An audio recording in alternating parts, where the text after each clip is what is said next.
स्मरामि जगत् स्वामि निर्विकारम्।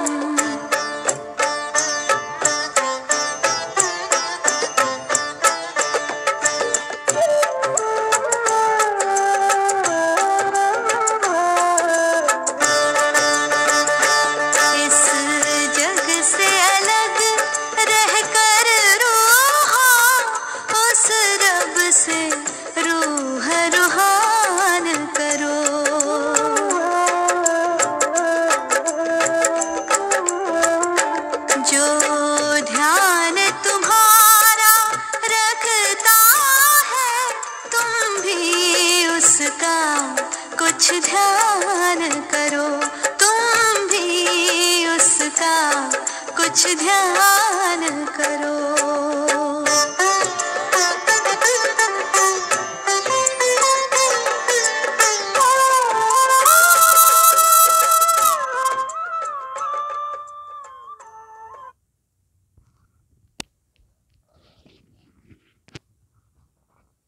ओम शांति।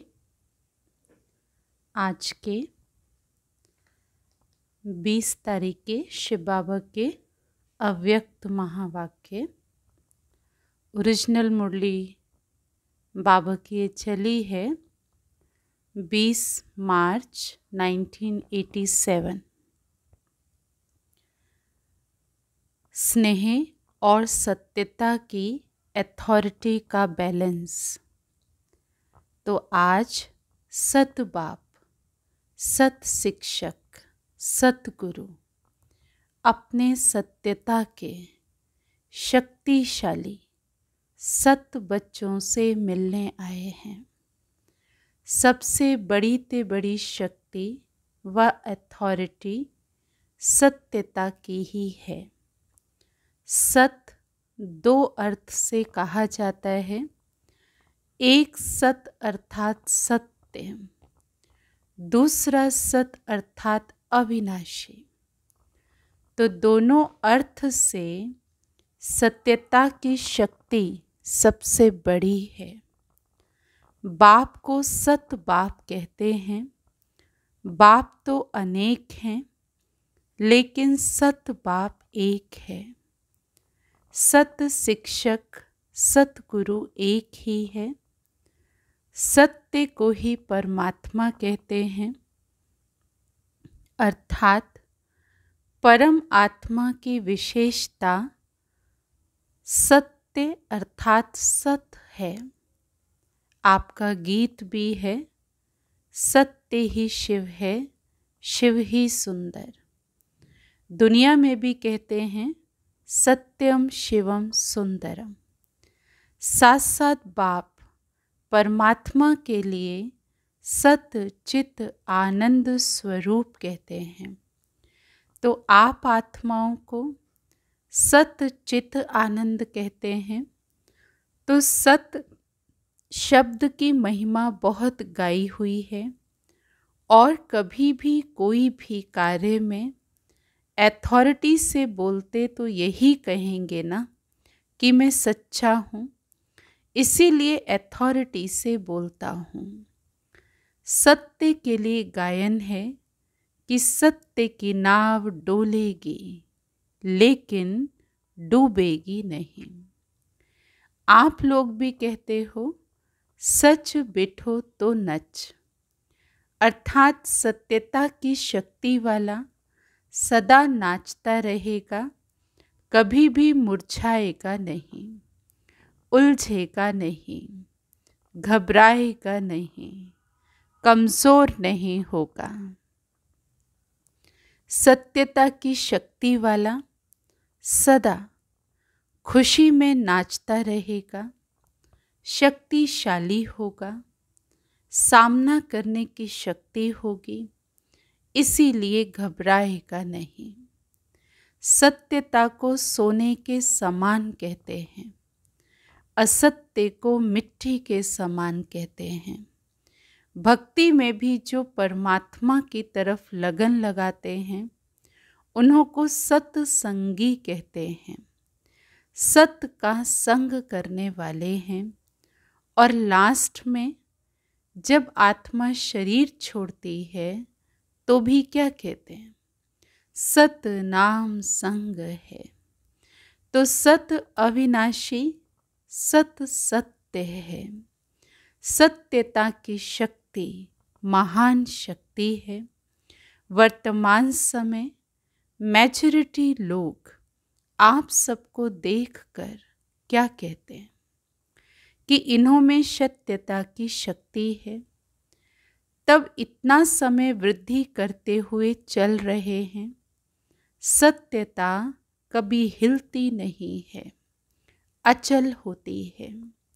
सत्यता वृद्धि को प्राप्त करने की विधि है। सत्यता की शक्ति से सतयुग बनाते हो। स्वयं भी सत्य नारायण, सत्य लक्ष्मी बनते हो।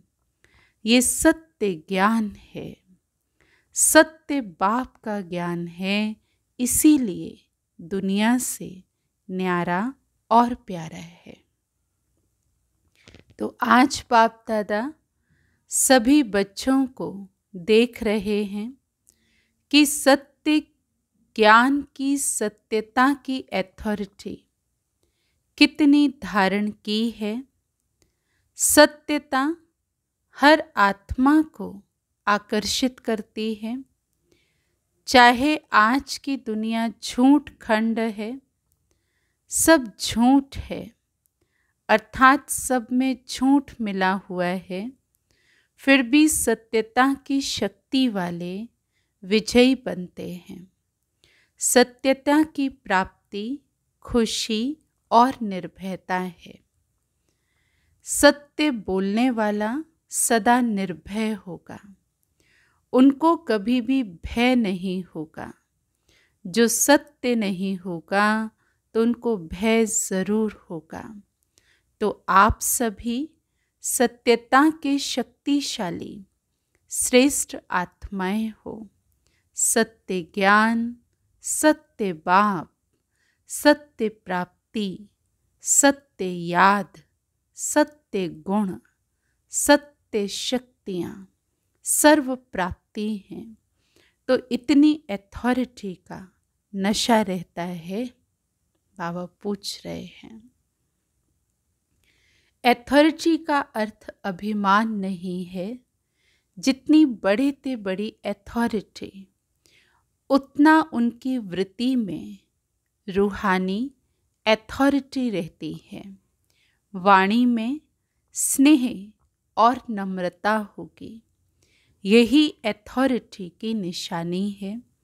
जैसे आप लोग वृक्ष का दृष्टांत देते हो, वृक्ष में जब संपूर्ण फल की अथॉरिटी आ जाती है तो वृक्ष झुकता है, अर्थात निर्माण बनने की सेवा करता है। तो ऐसे रूहानी अथॉरिटी वाले बच्चे, जितनी बड़ी अथॉरिटी उतने निर्माण और सर्वस्नेही होंगे। लेकिन सत्यता की अथॉरिटी वाले निरअहंकारी होते हैं। तो अथॉरिटी भी हो, नशा भी हो और निरअहंकारी भी हो, इसको कहते हैं सत्य ज्ञान का प्रत्यक्ष स्वरूप।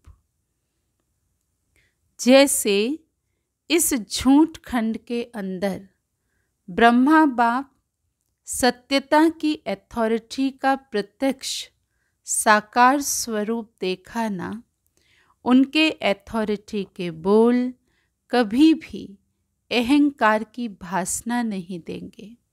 मुरली सुनते हो तो कितनी अथॉरिटी के बोल हैं, लेकिन अभिमान के नहीं। अथॉरिटी के बोल में स्नेह समाया हुआ है, निर्माणता है, निरअहंकार है। इसीलिए अथॉरिटी के बोल प्यारे लगते हैं। सिर्फ प्यारे नहीं, लेकिन प्रभावशाली होते हैं। फॉलो फादर है ना, सेवा में व कर्म में फॉलो ब्रह्मा बाप है। क्योंकि साकारी दुनिया में साकार एग्जाम्पल है, सैंपल है। तो जैसे ब्रह्मा बाप को कर्म में, सेवा में, सूरत से, हर चलन से चलता फिरता अथॉरिटी स्वरूप देखा, ऐसे फॉलो फादर करने वाले में भी स्नेह और अथॉरिटी, निर्माणता और महानता दोनों साथ साथ दिखाई दे।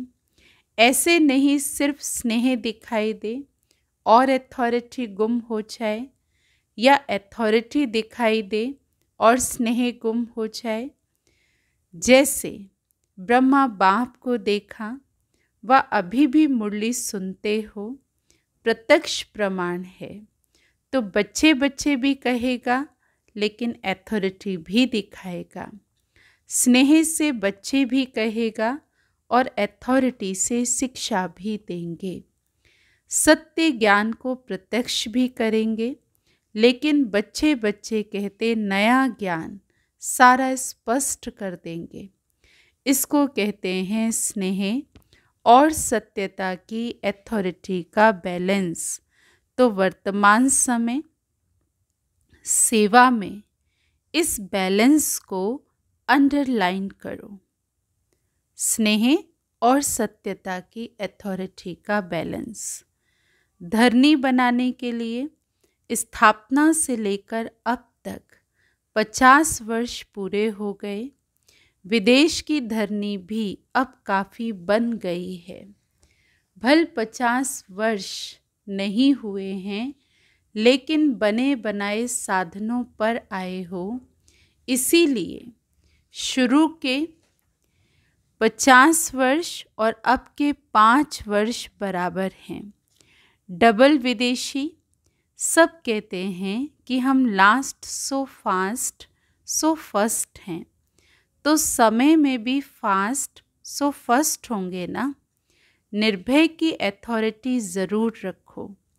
एक ही बाप का नया ज्ञान सत्य ज्ञान है, और नए ज्ञान से नई दुनिया की स्थापना होती है। ये अथॉरिटी और नशा स्वरूप में इमर्ज हो। 50 वर्ष तो मर्ज रखा, लेकिन इसका अर्थ ये नहीं कि जो भी आवे उनको पहले से ही नए ज्ञान की नई बातें सुनाकर कंफ्यूज कर दो। ये भाव नहीं है। धरनी, नब्ज, समय सब देख करके ज्ञान देना, यही नॉलेजफुल की निशानी है। ठीक है, जो भी बाबा का बच्चा आता है तो बाबा ने कहा धरनी, नब्ज और समय देखकर ज्ञान देना, ये नॉलेजफुल की निशानी है। आत्मा की इच्छा देखो, नब्ज देखो, धरनी बनाओ, लेकिन अंदर सत्यता के निर्भयता की शक्ति ज़रूर हो। लोग क्या कहेंगे ये भय ना हो। निर्भय बन धरनी भल बनाओ। कई बच्चे समझते हैं ये ज्ञान तो नया है, कई लोग समझ ही नहीं सकेंगे, लेकिन बेसमझ को ही तो समझाना है ना। ये ज़रूर है कि जैसा व्यक्ति वैसी रूपरेखा बनानी पड़ती है, लेकिन व्यक्ति के प्रभाव में नहीं जाओ, है ना, उसके प्रभाव में नहीं आ जाओ।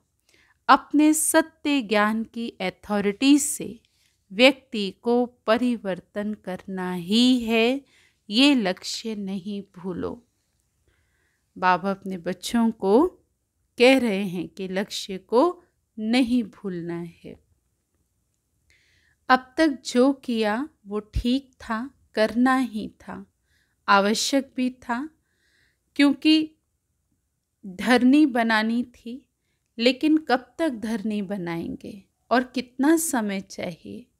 दवाई भी दी जाती है तो पहले ही ज़्यादा ताकत की नहीं दी जाती, पहले हल्की दी जाती। लेकिन ताकत वाली दवाई दो ही नहीं, हल्की पर ही चलाते रहो, ये भी नहीं करो। किसी कमज़ोर को हाई पावर वाली दवाई दे दी तो ये भी रॉन्ग है। तो परखने की भी शक्ति चाहिए। लेकिन अपने सत्य नए ज्ञान की अथॉरिटी भी ज़रूर चाहिए। आपकी सूक्ष्म अथॉरिटी की वृत्ति ही उन्हों की वृत्तियों को चेंज करेगी, ये धरनी बनेगी। और विशेष जब सेवा करके मधुबन तक पहुँचते हो तो कम से कम उन्हों को ये ज़रूर मालूम पड़ना चाहिए, इस धरनी पर उन्हों की भी धरनी बन जाती है। कितनी भी कल राठी धरनी हो, किसी भी धर्म वाला हो, किसी भी पोजीशन वाला हो, लेकिन इस धरनी पर वो भी नरम हो जाते हैं। और नरम धरनी बनने के कारण फिर उसमें जो भी बीज डालेंगे उसका फल सहज निकलेगा। सिर्फ डरो नहीं, निर्भय ज़रूर बनो, युक्ति से दो। ऐसा ना हो कि वो आप लोगों को ये उलहना दें कि ऐसी धरनी पर भी मैं पहुंचा, लेकिन ये मालूम नहीं पड़ा कि परमात्म ज्ञान क्या है। परमात्म भूमि पर आकर परम आत्मा की प्रत्यक्षता का संदेश ज़रूर लेकर के जाएं। लक्ष्य अथॉरिटी का होना चाहिए। आजकल के ज़माने के हिसाब से भी नवीनता का महत्व है। फिर भल कोई उल्टा भी नया फैशन निकालते हैं तो भी फॉलो करते हैं। पहले आर्ट देखो कितना बढ़िया था, आजकल का आर्ट तो उनके आगे जैसे लकीरें लगेंगी। लेकिन मॉडर्न आर्ट पसंद करते हैं। मानव की पसंदी हर बात में नवीनता है और नवीनता स्वतः ही अपनी तरफ आकर्षित करती है।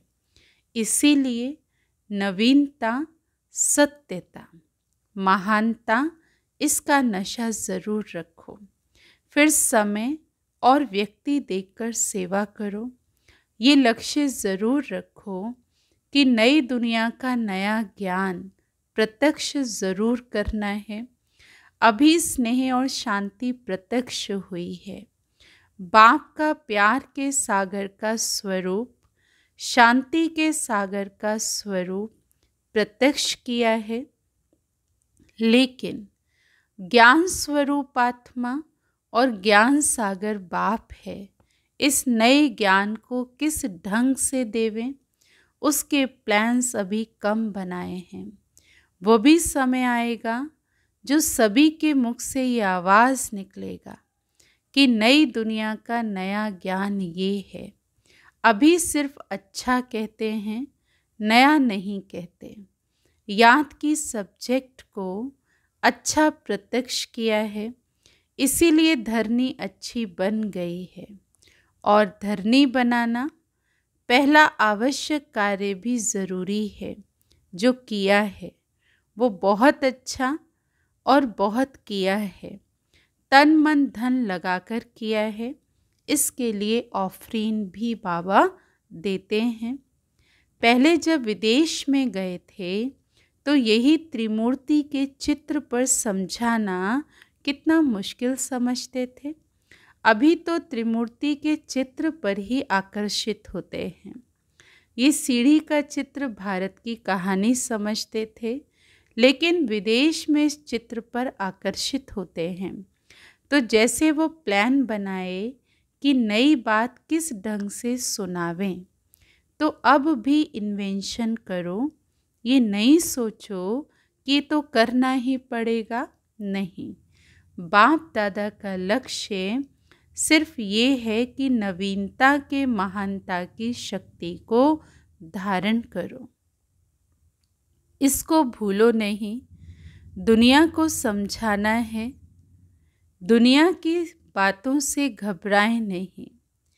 अपना तरीका इन्वेंट करो, क्योंकि इन्वेंटर आप बच्चे ही हो ना। सेवा के प्लान बच्चे ही जानते हैं। जैसा लक्ष्य रखेंगे वैसा प्लान बहुत अच्छे से अच्छा बन जाएगा। और सफलता तो जन्म सिद्ध अधिकार है ही। इसीलिए नवीनता को प्रत्यक्ष करो।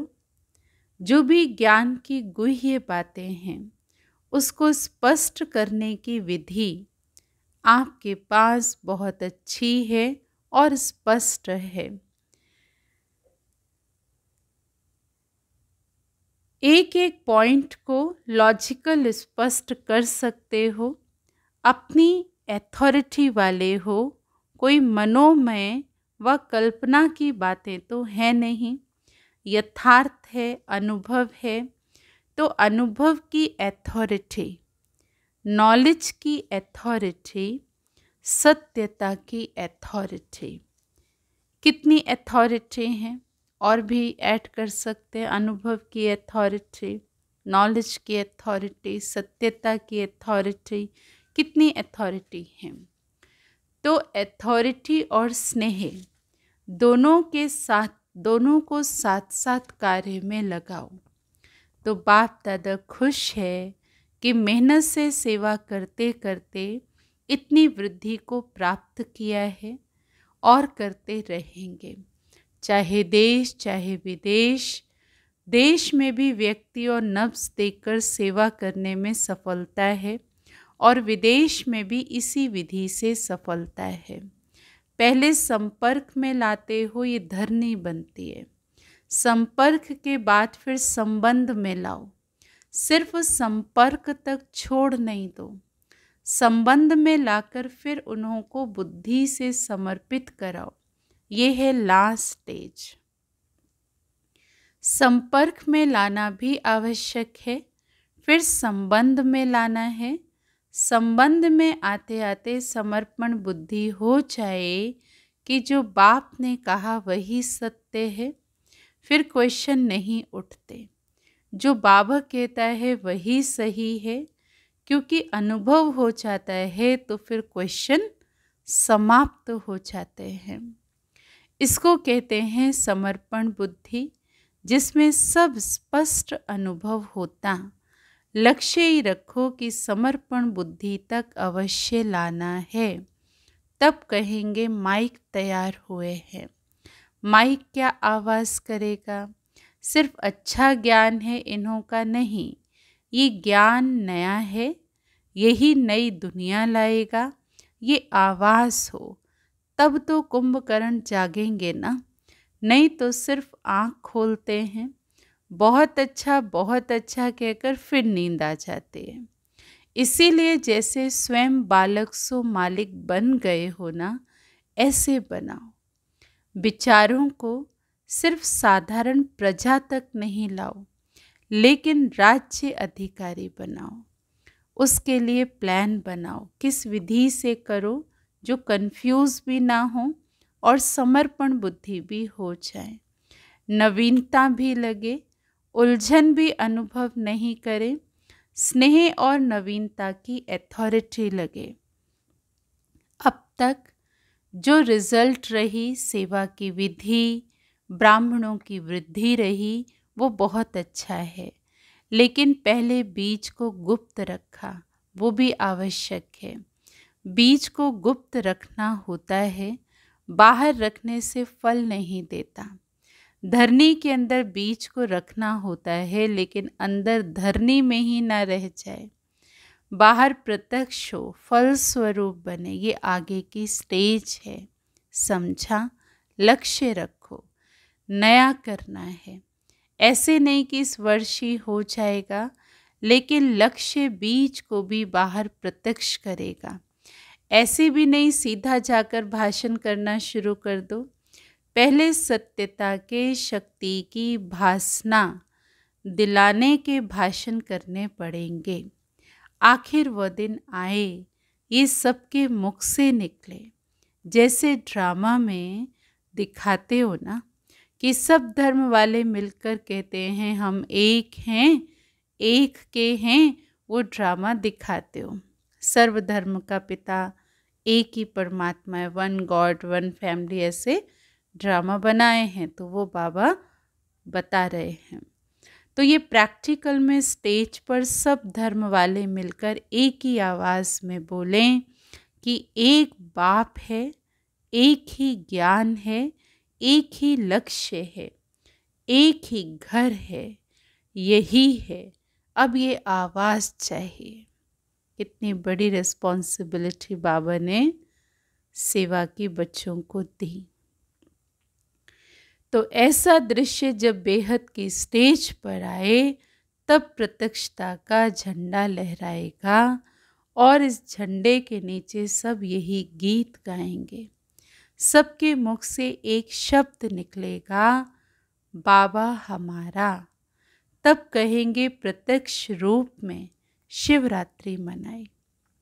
अंधकार खत्म हो, गोल्डन मॉर्निंग के नज़ारे दिखाई देंगे। इसको कहते हैं आज और कल का खेल। आज अंधकार, कल गोल्डन मॉर्निंग। ये है लास्ट पर्दा। अच्छा, समझा? बाकी जो प्लान बनाए हैं वो अच्छे हैं। हर एक स्थान की धरनी प्रमाण प्लान बनाना ही पड़ता है। धरनी के प्रमाण विधि में कोई अंतर भी अगर करना पड़ता है तो ऐसी कोई बात नहीं है। लास्ट में सभी को तैयार कर मधुबन धरनी पर छाप ज़रूर लगानी है। भिन्न भिन्न वर्ग को तैयार कर स्टैंप तो ज़रूर लगानी है ना। पासपोर्ट पर भी स्टैंप लगाने सिवाय जाने नहीं देते ना, तो स्टैंप यहाँ मधुबन में ही लगेगी। ये सब तो हैं ही समर्पित। अगर ये समर्पित सरेंडर नहीं होते तो सेवा के निमित्त कैसे बनते? सरेंडर हैं तब ब्रह्मा कुमार कुमारी बन सेवा के निमित्त बनते हो।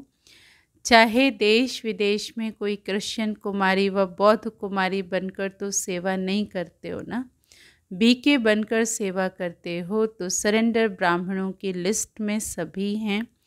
अब औरों को कराना है। मर जीवा बन गए, ब्राह्मण बन गए। बच्चे कहते हैं मेरा बाबा, तो बाबा कहते तेरा हो गया, तो सरेंडर हुए ना।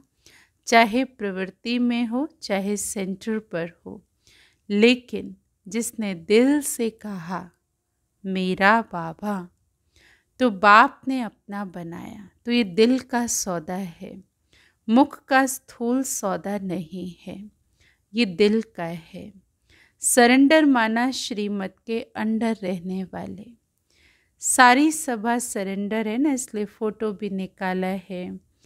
अब तो चित्र में आ गए तो बदल भी नहीं सकते। परमात्म घर में चित्र हो जाए ये कम भाग्य नहीं है। परमात्मा घर में चित्र निकल जाए, बाबा ने कहा ये कम भाग्य नहीं है। ये स्थूल फोटो नहीं, लेकिन बाप के दिल में फोटो निकल गया है। अच्छा, तो सर्व सत्यता की अथॉरिटी वाली श्रेष्ठ आत्माओं को, सर्व नवीनता और महानता को प्रत्यक्ष करने वाले सेवाधारी बच्चों को, सर्व स्नेह और अथॉरिटी के बैलेंस रखने वाले, हर कदम में बाप द्वारा ब्लेसिंग लेने के अधिकारी श्रेष्ठ आत्माओं को, सर्व सत अर्थात अविनाशी रत्नों को, अविनाशी पाठ बचाने वालों को, अविनाशी खजाने के मालिक बालक सो मालिक को, विश्व रचता सत बाप, सत शिक्षक और सतगुरु का याद प्यार और नमस्ते। हम रूहानी बच्चों की रूहानी बाप दादा को नमस्ते नमस्ते। वरदान, मन के मौन से सेवा की नई इन्वेंशन निकालने वाले सिद्धि स्वरूप भव।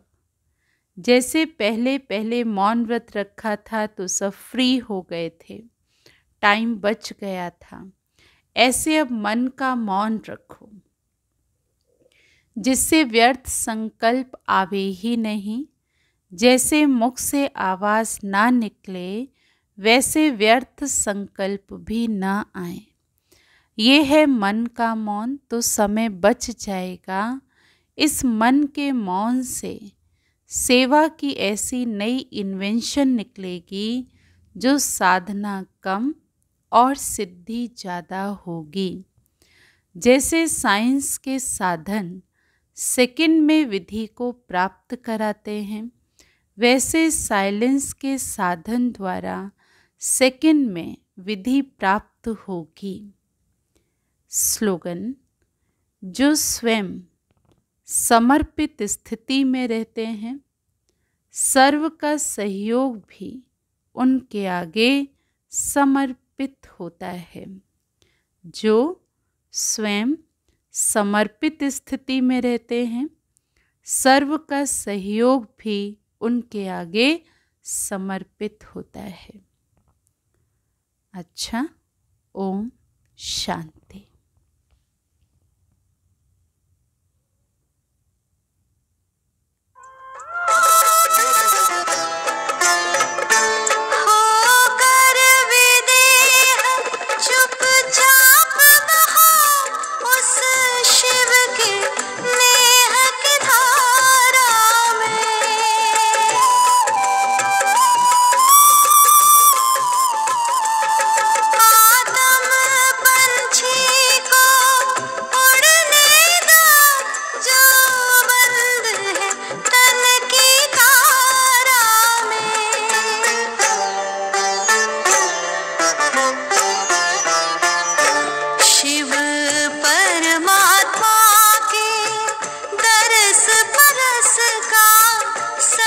सरस रस पान करो।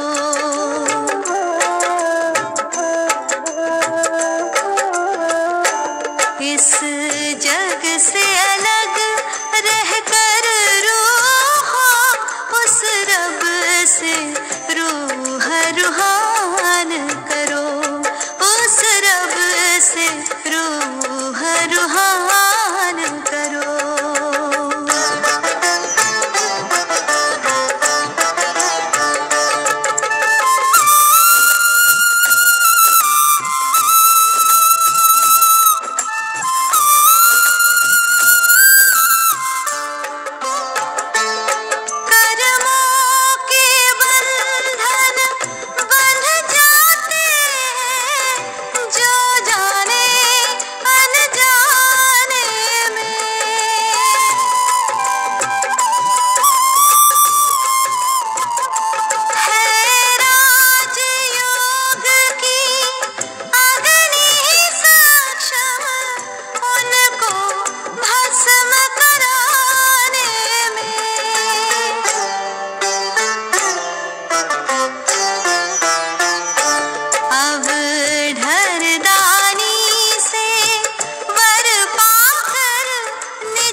कुछ ध्यान करो।